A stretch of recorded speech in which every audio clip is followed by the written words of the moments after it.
must obtain grace. This emotional blackmail that has destroyed people on their pathway to greatness. We are all from the same village. What does that mean? Oh, we used to play ball together as children. Wonderful. What does that mean? Anybody that becomes an antagonist to where you are going, you must find a way of keeping them at bay for the sake of where you are going and the people who will be implicated by where you are going. Say values. Do you know not every money is collectible? We are teaching values here. There are some of you, once someone puts his hand in his pocket, you are bringing your hand. There are things, as a man of God, not every seed is worth collecting. There are seeds that when you collect it, it's as if you have sold your birthright.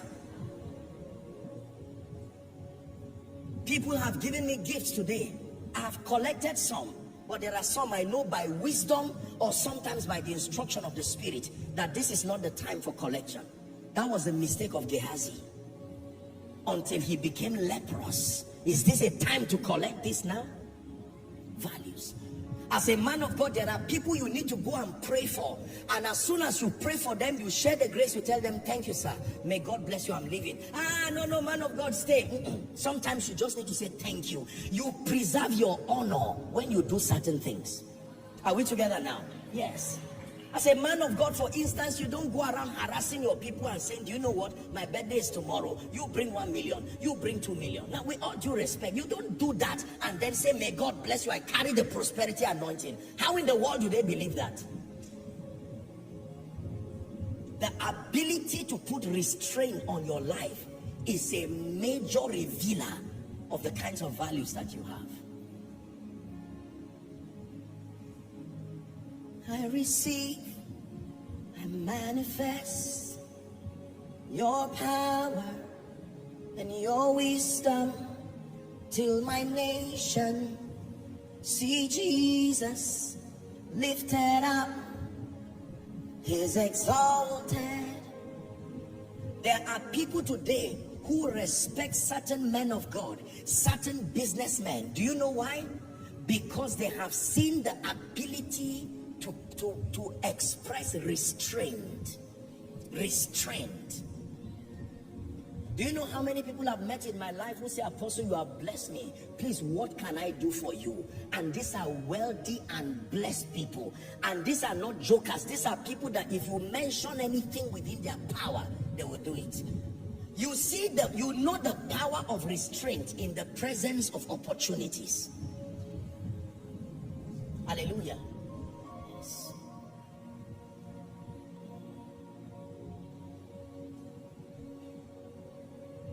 I made up my mind in the name of Jesus Christ that I will never go to any member and harass them. Watch this. Harass them and ask all kinds of questions and say, please, what is God saying? Did God tell you to buy me a car? You didn't call me to ministry. If I need a car, I'll go and ask the one who sent me. God did not call me to be a burden to you. I'm not saying there's nothing wrong in giving and all of that. I have told you, when people see you as a visionary leader who has standards, give them room. They will surprise you by themselves. Let me tell you sincerely, it is also the reason why you find many platforms, including churches, not have growth. Because nobody will carry his wife and children and their destinies and come and sit under your leadership when you are not a person of vision and you don't have standards. They know it's a risk. What happens when you know that woman is a millionaire? What happens when you know that person is a billionaire? There are many wealthy people today who don't go to church because if we are ever aware they are there, that's the beginning of their trouble. I want to see you personally. There's a prophetic word unique to you.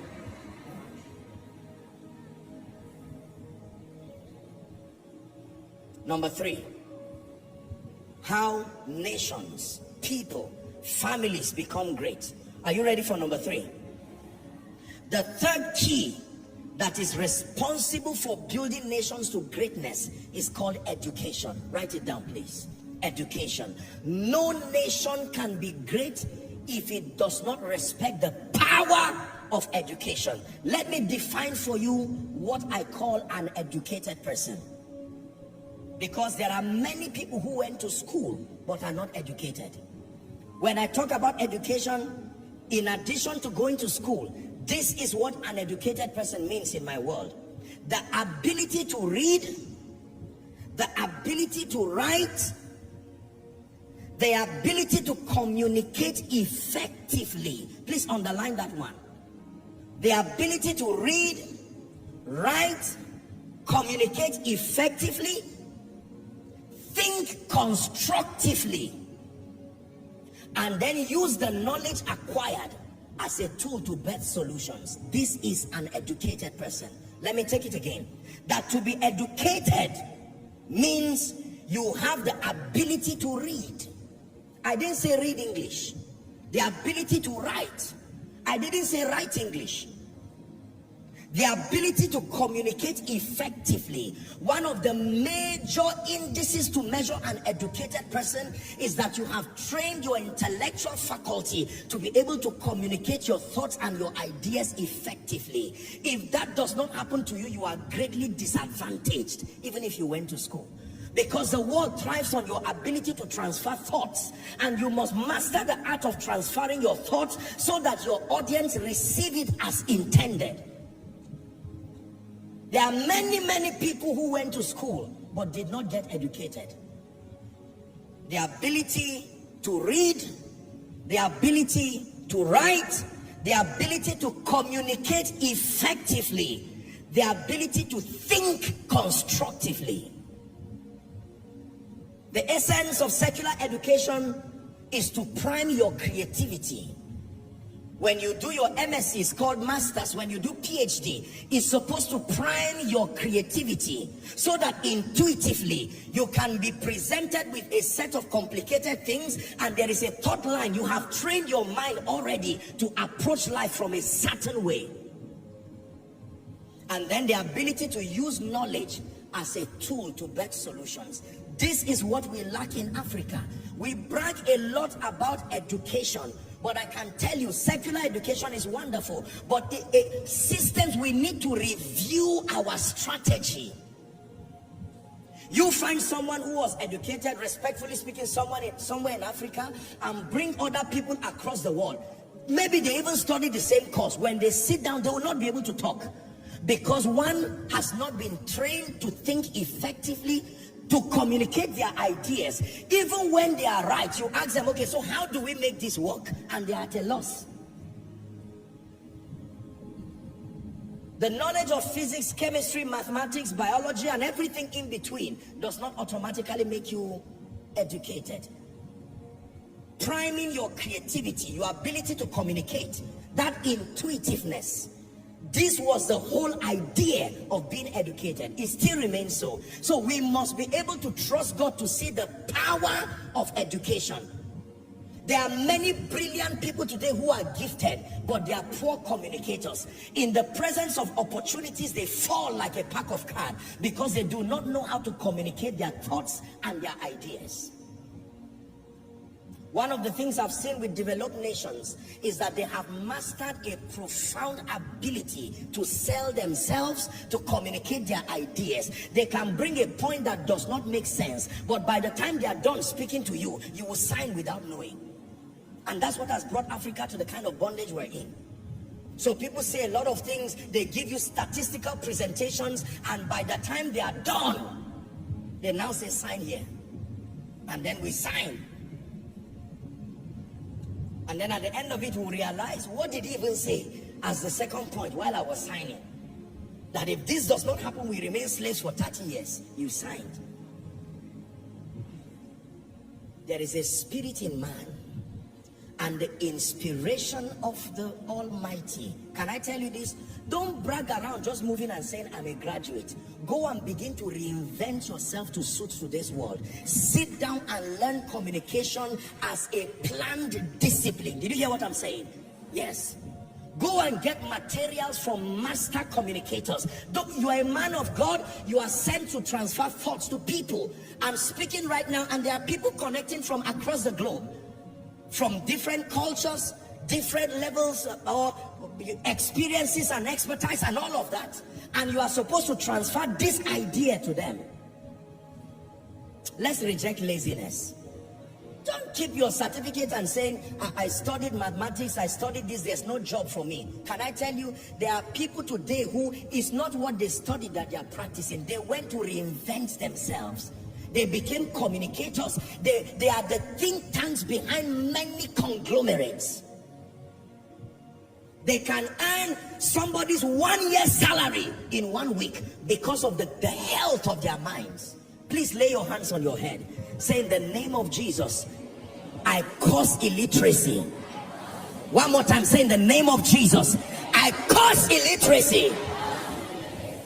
There are many people who did not have the opportunity to have secular education, as we call it, but these people went to reinvent themselves, to learn how to read, to learn how to write, to learn how to think. In primary school, elementary studies, there's something they taught you called quantitative reasoning. Remember that? And verbal reasoning. The intent was to prime your creativity. Unfortunately, I pray that God will help us. That's why some of you need to build schools. And I release that grace upon you in the name of Jesus Christ. Quality schools, education. Education. Is someone getting blessed? Now listen, that meant that even when Nebuchadnezzar had died, they could not replace Daniel. May you be so irreplaceable in the name of Jesus Christ, that the church, the company would look at you and say, in all fairness, do you know, in the presence of competence, certain prejudices like tribe, gender become of non-effect. When you see people saying, are you Igbo or Yoruba, I tell you, in most instances it's because your competence has not bailed you out. There is a level of competence you get to, people will excuse any other limitation.